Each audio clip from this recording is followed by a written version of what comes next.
오늘 아침 우리가 함께 묵상할 말씀은 누가복음입니다. 신약성경 누가복음 1장 우리 26절부터 31절까지 있는 말씀 함께 봉독하도록 하겠습니다.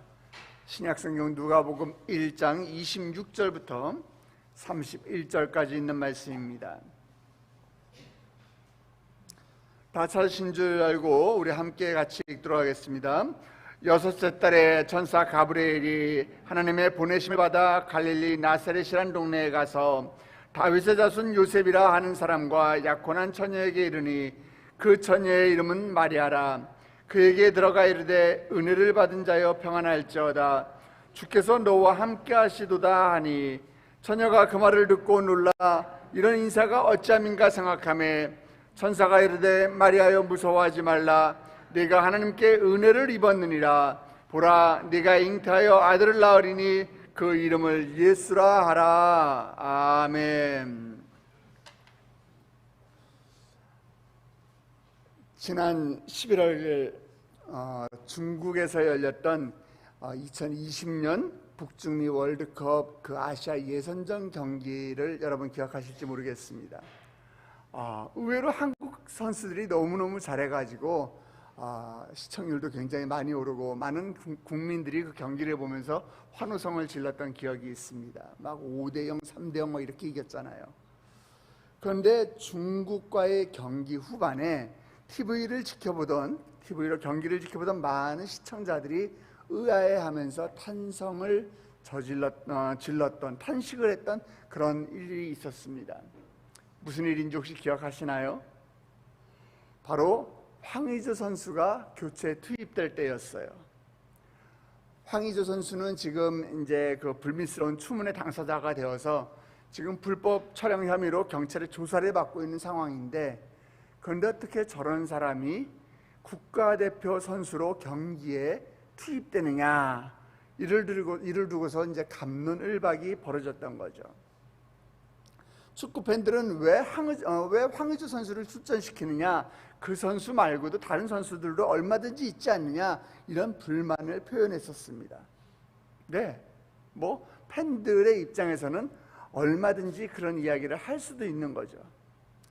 그럼에도 불구하고 축구 국가대표 감독인 이 클라스만 감독은 아직은 괜찮다, 현재 조사가 진행 중인 상황이기 때문에 황의조가 나는 범죄자라고 생각하지 않고 좋은 활약을 펼칠 수 있다면 나는 기회를 만들어서 뛸 수 있도록 해줘야 한다, 이러면서 황의조 선수에 대한 신뢰를 보여주면서 그 선수를 믿어주었습니다. 그렇습니다. 어떤 선수를 선발로 뛰게 할지 아니면 벤치에 쉬게 할지 그 판단을, 그 결정을 하는 것은 감독의 고유의 영역이고 권한입니다. 자신이 구사하는 이 전술에 딱 맞는 그런 선수들을 감독은 아무래도 더 선호하게 되고 운동장에 나가서 뛰도록 기회를 주기 마련이죠. 하나님께서 누구를 선택할 때도 다른 사람들의 입장에서 보면은 그 사람이 과연 선택받을 만한 인물이 아닌 것처럼 그렇게 보일 수도 있지 않을까, 저는 이런 생각을 해보게 됩니다. 아니, 하나님은 왜 저런 사람을 선택하셨지? 아니, 왜 저런 사람을 하나님이 사랑하시는 거야? 이런 생각을 우리는 갖게 될 수도 있습니다. 하지만 우리가 축구 감독의 마음도 잘 헤아리지 못하는데 어떻게 우리가 그 하나님의 깊고 넓은 그 마음을 다 알 수가 있겠어요? 여러분, 오늘 여러분이 읽으신 이 본문을 보면은 지금 가브리엘 천사가 갈릴리 나사렛이라는 마을에 사는 마리아를 찾아가는 장면으로 시작이 됩니다. 나사렛 마을은 성지순례를 가보신 분들은 아시겠지만은 그냥 시골 마을이에요. 구약 성경에는 나사렛이란 동네가 아예 언급이 되지 않을 정도로 중요하지 않은 그런 도시입니다. 아니요, 도시가 아닙니다. 그런 촌입니다. 그곳에 사는 마리아는 지금 요셉과 약혼한 그런 상태예요. 당시 풍습에 의하면은 여자들은 아기를 낳을 수 있는 최소한의 나이, 보통 한 12살에서 14살, 요때쯤 주로 약혼을 했어요. 그러니까 현재 우리가 이 마리아를 성경에서 보면 처녀라고 기록되어 있지만은 아마도 앳되고 연약한 그런 소녀의 모습일 수도 있을 것입니다. 이렇게 약혼을 하게 되면은 그로부터 한 1년 동안의 이 기간을 가집니다. 그 사이에 이 신부한테 무슨 문제가 없는지 이런 것들을 서로 지켜보면서 1년 동안을 서로 기다리는 시간을 가져요. 그리고 1년 정도 지나면은 정식으로 동거를 시작하는 것이 그 시대의 풍습이었어요. 그러니까 나사렛에 사는 마리아란 그냥 이 평범한 시골 소녀 같은 그런 느낌의 그 아이가 지금 이 성경 본문에 등장하는 것이에요. 시골 소녀에게 어떤 기대를 걸기는 쉽지 않습니다. 그런데 그 아이에게 지금 아무도 기대를 가지리라고 생각지도 못하는 그 어린 여자아이에게 지금 가브리엘 천사가 지금 찾아왔습니다. 그리고 가브리엘 천사는 마리아에게 은혜를 받은 당신에게 평화가 임하길 바란다고, 그렇게 주께서 당신이 함께 하시길 원한다고 그렇게 인사를 하고 있습니다. 자, 우리 28절 말씀입니다. 자, 같이 보시겠습니다. 그에게 들어가 이르되 은혜를 받은 자여 평안할지어다, 주께서 너와 함께 하시도다 하니. 천사는 마리아에게 너는 은혜를 받았다, 은혜를 받은 자다, 이렇게 이야기하고 있어요. 은혜라는 말은요, 잘 아시겠지만 자격이 없는 자에게 하나님이 베푸신 거예요. 하나님이 베푸신 그 하나님의 호의와 사랑이 바로 은혜라는 것이에요. 기독교인들이 가장 많이 사용하는 이 단어들이 몇 가지가 있죠. 어떤 것이 있을까? 할렐루야, 이런 거 있죠. 할렐루야, 여호와를 찬양합니다, 이런 뜻이에요. 우리가 또 말씀 중간에 아멘, 또 기도 끝에 우리가 아멘 하잖아요. 아멘은 진실로, 이런 뜻이에요. 내가 기도하고 아멘 하면은 진실로 이루어질 줄 믿습니다. 진실로. 목사님이 말씀하실 때 여러분들이 아멘 하면 맞습니다, 진실로 그렇습니다, 라는 뜻이에요. 그리고 또 은혜라는 단어와 우리가 평화, 샬롬이라는 단어를 우리가 주로 사용합니다. 여기서 은혜라는 말은요, 헬라어로 카리스라는 단어인데, 카리스, 자, 카리스 이렇게 생각하시면 돼요. 네, 은혜 카리스인데 기쁨과 즐거움, 호의와 선물, 이런 뜻이에요. 네.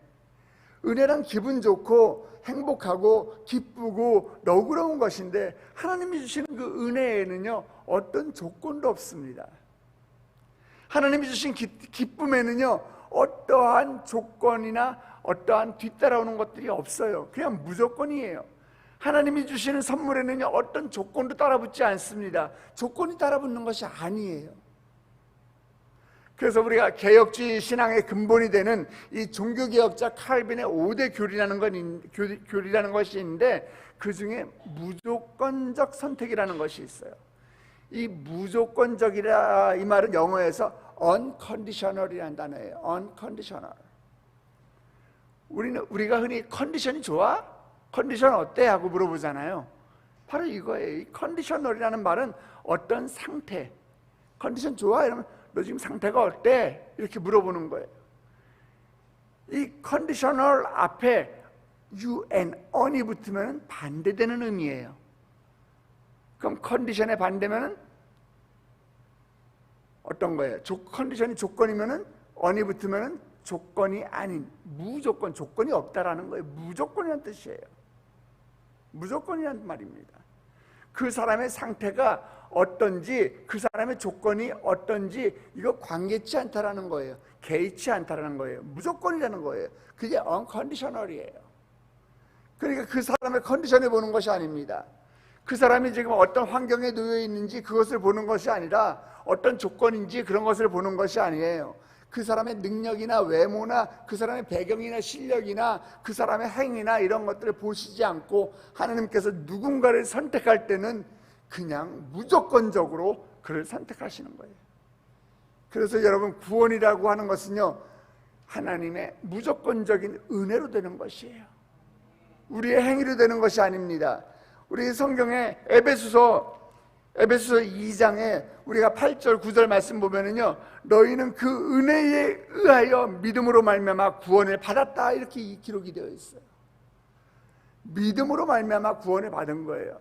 또 이것은 너희에게 난 것이 아니요 하나님의 선물이라 행위에서 난 것이 아니니, 행위에서 난 것이 아니라고 얘기하고 있어요. 은혜라는 것은 하나님이 누군가를 선택하시고 그에게 그냥 베푸신 거예요. 조건 없이 베푸신 거예요. 무조건 베푸신 거예요. 이게 은혜예요. 그리고 30절 말씀에 보니까 28절에 이어서 또다시 네가 하나님의 은혜를 입었다 이렇게 반복하고 있어요. 우리 30절 말씀 다시 한번 보겠습니다. 천사가 이르되 마리아여 무서워하지 말라, 네가 하나님께 은혜를 입었느니라. 예. 여기서 은혜를 입었다는 것은 하나님께서 그를 선택하셨다는 거예요. 마리아를 선택하셨다는 거예요. 하나님께서 마리아라는 한 소녀를 택하셔서 예수 그리스도를 잉태할 영광스러운 이 구원의 사역을 이루기 위해서 마리아를 지금 선택하셨다라는 것이에요. 자, 여기서 질문이 하나 있습니다. 왜 마리아를 선택하셨을까요? 왜 하필이면은 나사렛에, 갈릴리 나사렛에 보잘것없는 아무 눈에도 띄지 않는 그 소녀여야 했을까요? 드러난 방법은 분명히 하나님의 위대하심에는 절대 어울리지 아니하는 그런 사람인 것 같아요. 당시에 로마 제국의 명문가에 이런 여식들도 없지 않았을 테고, 또 헬라의 지식과 교양을 쌓은 여인들도 많이 있었을 것입니다. 그런 사람들을 하나님이 왜 택하지 않으셨을까요? 또 예루살렘 제사장 가문과 귀족의 딸들도 있었을 테죠. 왜 그들에게 가브리엘 천사가 찾아오지 않았을까요? 그러나 하나님께서 보내신 천사 가브리엘은 유대인들조차도 야, 거기서 무슨 선한 것이 나겠느니 이렇게 무시하던 시골의 마을 나사렛의 무명 소녀를 찾았습니다. 가브리엘 천사가 지금 내비게이션이 없어서 주소를 잘못 알고 찾아갔을까요? 무조건적인 선택이에요. 하나님의 무조건적인 선택입니다. 더 깊이 우리가 알 수가 없습니다. 하나님께서 이스라엘을 선택하신 것도 신명기 7장 8절 보면 이렇게 기록되어 있어요. 여호와께서 다만 너희를 사랑하심으로 말미암아. 어떤 조건이 있다는 게 아니에요. 사랑하기 때문에 이스라엘을 택하셨다는 거예요. 오늘 마리아를 선택하신 것도 하나님의 무조건적인 선택이신 거예요. 오늘 하나님이 여러분을 부르신 것도 하나님의 무조건적인 선택이심을 믿으시기 바랍니다. 그렇기 때문에 여러분이 오늘 이 자리에 앉아 있는 거예요.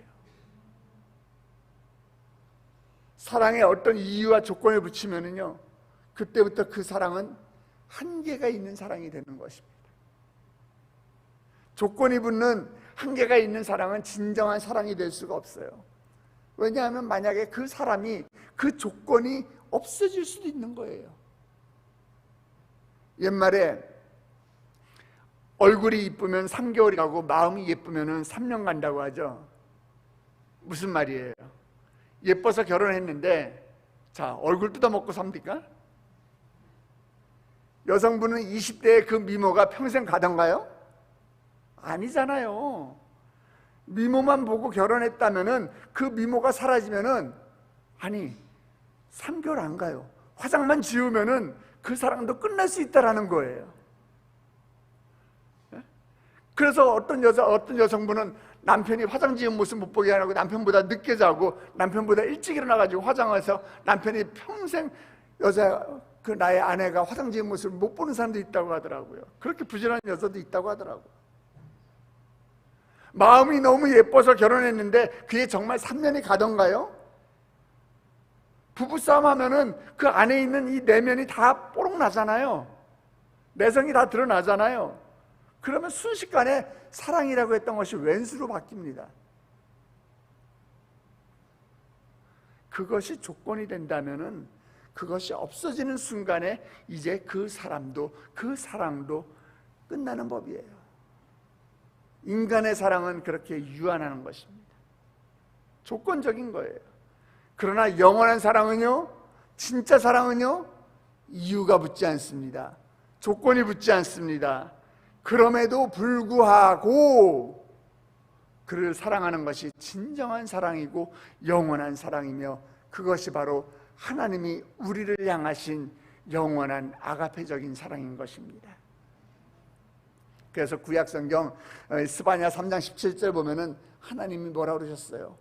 우리를 그냥 보기만 해도 기쁘시다고 그러셨어요. 너의 하나님 여호와가 너의 가운데 계시니 그는 구원을 베푸실 전능자이시라. 그가 너로 말미암아 기쁨을 이기지 못함이시며 너를 잠잠히 사랑하시며 너로 말미암아 즐거이 부르시며 기뻐하시리라 하니라. 아멘. 하나님은요, 우리가 부족하고 연약하고 실수가 많고 죄가 많고 그럼에도 불구하고 무조건적으로 우리의 조건을 보지 아니하시고 무조건적으로 우리를 선택하셨어요. 아멘 하시기 바랍니다. 하나님이 우리를 사랑하기로 작정하셨어요. 그리고 무조건적으로 우리에게 은혜 베푸신 거예요. 여러분 가운데 하나님이 내가 은혜 베풀 테니까 너 나한테 이렇게 해라 라고 말씀하시면 단 한 분이라도 계세요? 아니에요.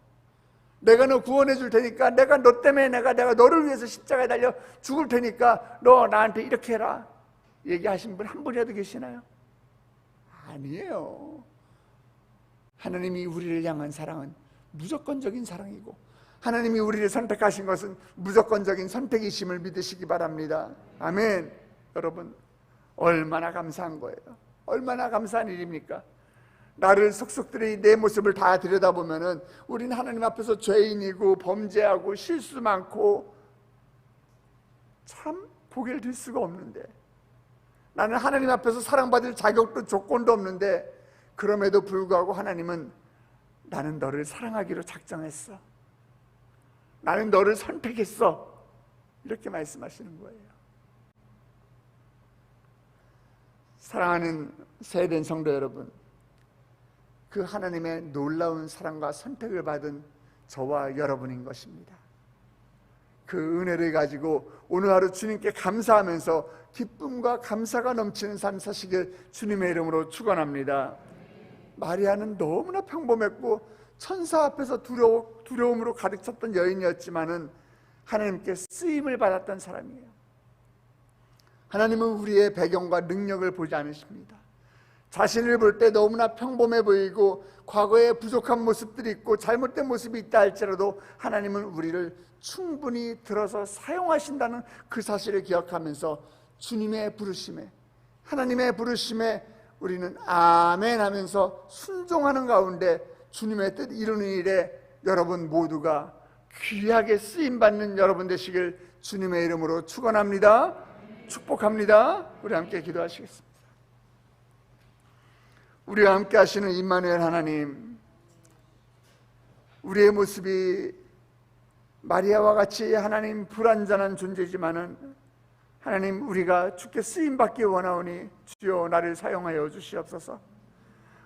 하나님께 쓰임받아서 하나님 나의 모습을 통해 하나님의 영광을 나타낼 수 있도록 주여 우리를 인도하여 주시옵소서. 오늘도 하나님, 우리의 부족한 믿음을 주님께서 온전케 하여 주셔서 하나님의 은혜를 받은 자답게, 하나님의 선택을 받은 자답게 하나님의 말씀의 능력을 믿고 순종하며 주님의 뜻을 이루는 일에 쓰임받는 저와 우리 세된 성도들 될 수 있도록 주여 축복하여 주시옵소서. 하나님, 이른 아침 주의 전을 찾으며 빈손으로 나오지 아니하고 주께 올려드리는 귀한 예물이 있습니다. 10의 1조를 주께 올려드립니다. 하나님, 하나님의 것을 도적질하지 아니하고 온전하게 올려드리는 이 11조 가운데 하나님의 말라기에서 약속하신 그 놀라운 축복의 말씀이 우리 송황모 집사님에게 이루어지게 하여 주시옵소서. 넘치게 부어주시는 하나님의 은혜를 경험하게 하여 주시옵소서. 감사의 예물을 주께 올려드립니다. 하나님, 우리의 가족 건강을 주께서 지켜주시옵시고 하나님, 믿음의 가정을 이루어 주님의 지경을 넓힐 수 있도록 건강과 지혜를 허락하여 주시옵소서. 호주의 첫 출발 주께서 동행하여 주시옵시고 하나님, 맡겨진 사명 잘 감당할 수 있도록 주께서 보호하여 주시옵소서. 오세준 목사님의 사역 가운데 하나님의 영으로 함께하여 주시옵시고 하나님의 그 자녀들 가운데 주여 기쁨과 감사가 넘치게 하여 주시옵소서. 남편의 구원을 위해서 기도드리며 올려드리며 아버지 또 여러 가지 제목으로 감사의 예물을 올려드립니다.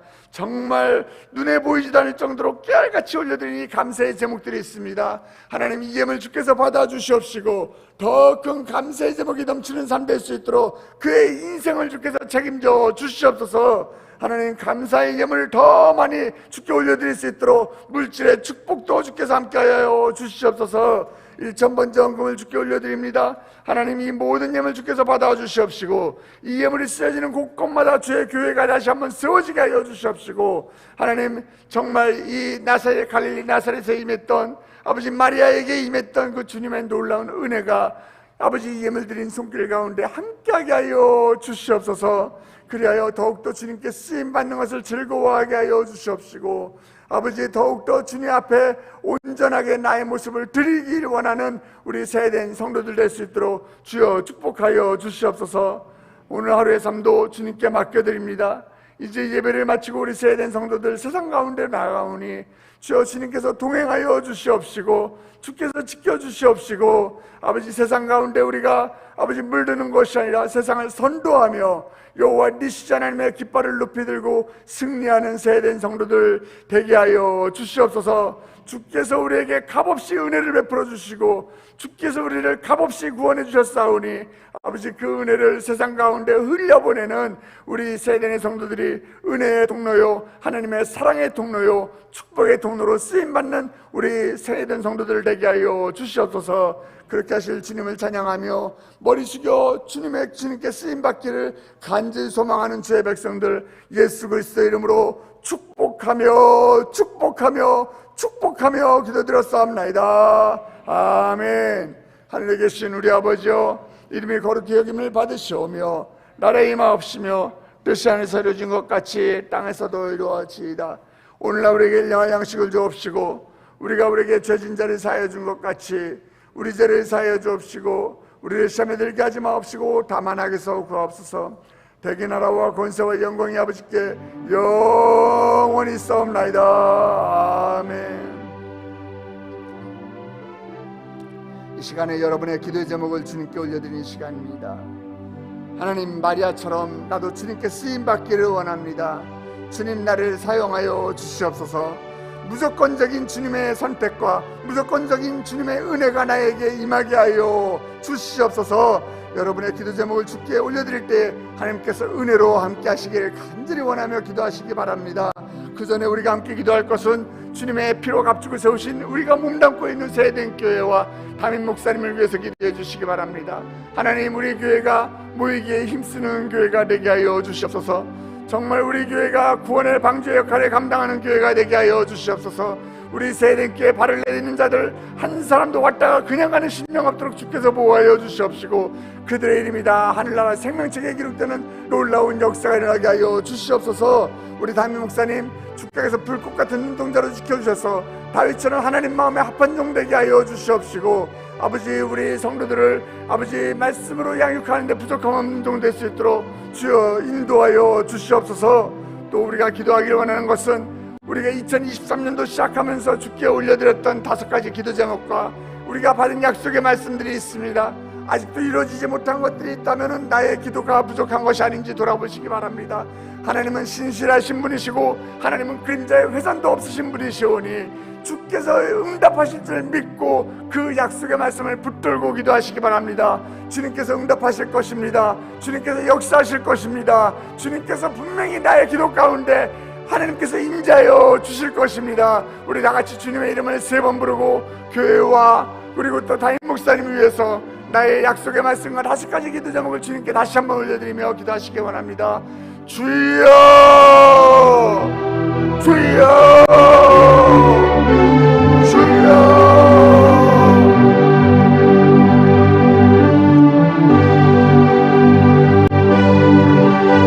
하나님 아버지, 우리 세대교회를 주여 지켜주시옵소서.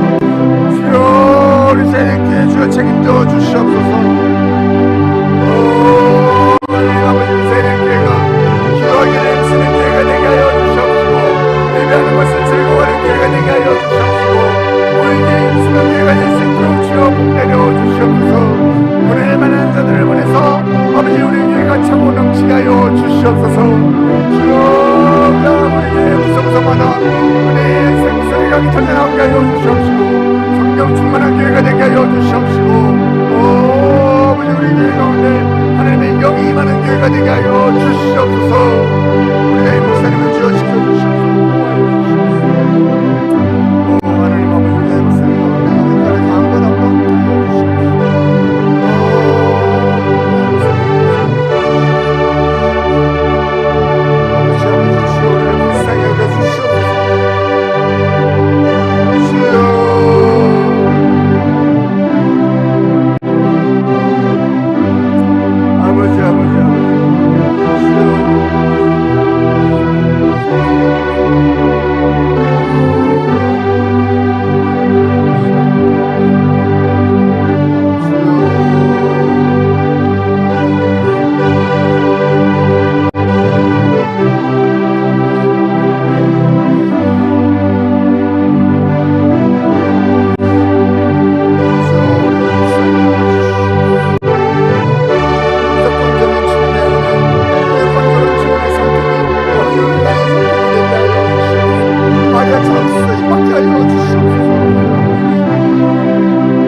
아버지 정말 전사가 함께하여 주시옵소서. 주님의 은혜가 우리 가운데 임하게 하여 주시옵소서.